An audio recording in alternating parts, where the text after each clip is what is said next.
welcome to another day of How to ABL. Today is 10/11/2023, and it is shock season. Today is Blast Hero Mutant Day, and I have a problem. I don't have a Tier 4 cable.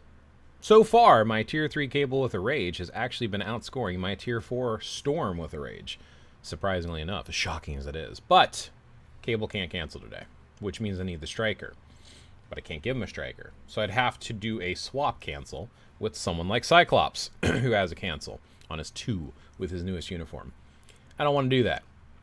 Not only did I only score 5.2 million, and I know Storm can crush that score, but it's just not conducive to a good video of how to. So even though I still theorize that a Tier 4 cable is going to be better than a Tier 4 Storm, just due to the fact of the Tier 3, couple 100,000 more. Not a lot, but a little bit more at Tier 3. So yeah, today I believe belongs to cable. However, because Storm is the best on my account, I'm going to show you Storm in action. And Storm can do both days, so if you don't want to get 2 Tier 4 characters, Storm can do 2 ABL days, and she does them well, as long as you have her seasonal uniform. So without further ado, I want to do my quick disclaimer that apparently I need to start doing in the rest of the series, and that's the fact that you can play these characters different ways. This is just how I play them. Experiment with rotations, take advice, but figure out what works for you and for your account. Don't just do something because someone's saying it, including myself. Okay, so Storm. 3 delay cancel until you have a little tornado of electricity coming from the sky. 5 cancel into 4. Let your 4 finish. You jump in the air. Blast. Then you're going to do 2. Cancel 1.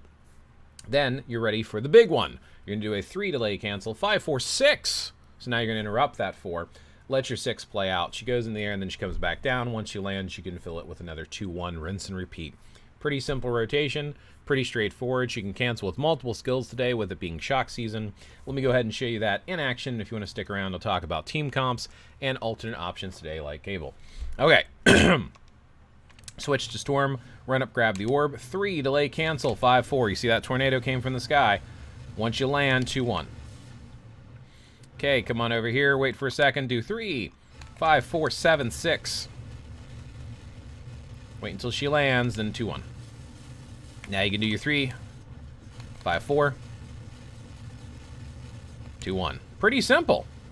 Pick up the orb, wait till he's targetable. As soon as he's targetable, get into it, because you have plenty of cancel skills.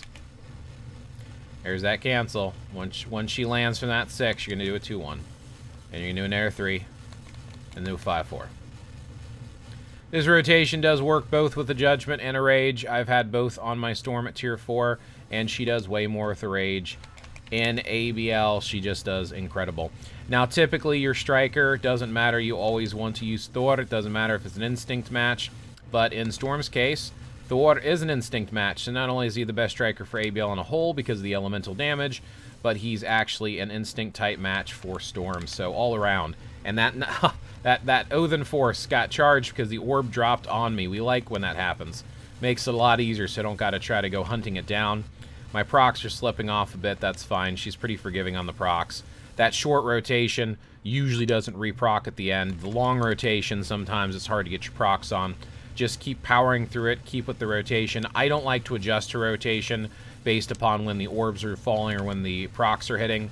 I just go through the rotation like a robot. Many of the times I'll tell you you need to adjust your rotation and your strikes so you can keep your procs on. I don't feel like Storm is one of those characters. I feel like she course corrects herself automatically. So I kind of just power on through it. I need to slip in a 2, 1 so I can get enough of a charge on my next skill here. And now we can get those cancels in because, yeah, there we go.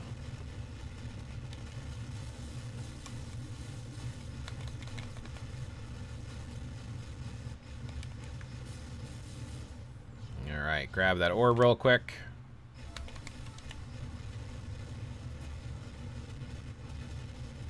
As you can see, she's pretty easy to use. That's Cable's score. I ran Cable today with Cyclops' leadership as a Tier 3 character, and as you can see, I'm going to be crushing his score very shortly. We'll just walk past that score. I probably should have picked up that orb before I went into this, but you know what? We're on a spam route here. It's a rotation. It's not necessary. It's not spam, but we're trying to hard code this rotation in here and not give any time for breathing. And it's fine because we're still going to have that Oathen Force draw out, and it's not going to expire before the timer expires. If you're losing Oath Force value because of the timer expiring, that sucks. But there you go, 6.3 million. It's not incredible. It's a respectable score. And yes, Tier 3 Cable can get close to that when he has the proper team up. So Tier 4 Cable, I anticipate getting closer to 7 or 8, if not higher, for my account. Again, how your account is built will affect your ability to score. Keep that in mind. So I'm going to show you that in a second. Write down the scores to track my progress. So 6,367,111. Or 111. And it's supposed to be the decimal point. But anyway, let's not talk about math right now. We are here to learn about Marvel Future Fight. So here's additional details for you. Let's talk about team comp, how my account's built, and why I'm scoring what I'm scoring. So to begin with, I always show my cards, followed by my swords. Do it in every video because I think it's important to note what characters are doing is largely based upon the account. Even if you do your rotation perfect, if you don't have a good account, you don't have your stuff built properly, it is going to affect you. Please note, additional pierces is very important in ABL, and I only have 16%. Once I get 25%, it is going to make a huge difference. And no, I do not have the additional bonuses for the team-up collection for X-Men yet, but that will help both characters. I believe both characters are in that. Storm and Cable are both in that, so they would get that benefit from that X-Force thing. That's something else to keep in mind too, so maybe it's worth showing you. I don't have a lot of stuff going on. I do have 0.8% additional damage. No, it's damage received, not damage dealt. I apologize. There's the damage dealt. 0.8% for damage dealt. I could increase that, and that would actually help the score, and I do have a plus 9%, and I guess I do have an additional 1% of Pierce, so technically I'm running with 17% Pierce with Storm today, which is pretty interesting to consider. Not a fan of that team-up stuff, but we're not here for that. We're here for this. So let's talk about Storm and how I have my Storm built. So she's one of my Tier 4 characters. She has her seasonal uniform, Krakoan Summer.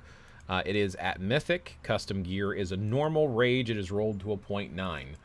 It is worth reforging, but she only has 2 days, and now with Cable, technically she has 1 day, even though she's taking the day because he's not Tier 4 yet. So make your decisions wisely. She's not usable in a lot of game modes. She's pretty much glass cannon, but you do need her for ABL. So if you want to score your most, I would probably reforge that over time. Power of the Angry Hulk, any attack set is fine. Skills, like I said, we're using Thor as the striker, and since there is an instinct match here, you can always do this here with order, and if they're listed, they're an instinct match. So I'll usually switch it back to X when I'm done. So full boost there for the striker. Everything is amplified. I do not have many Othin's Blessings on her at all. Probably should put more on her, but like I said, with her only technically having 1 day, I haven't bothered.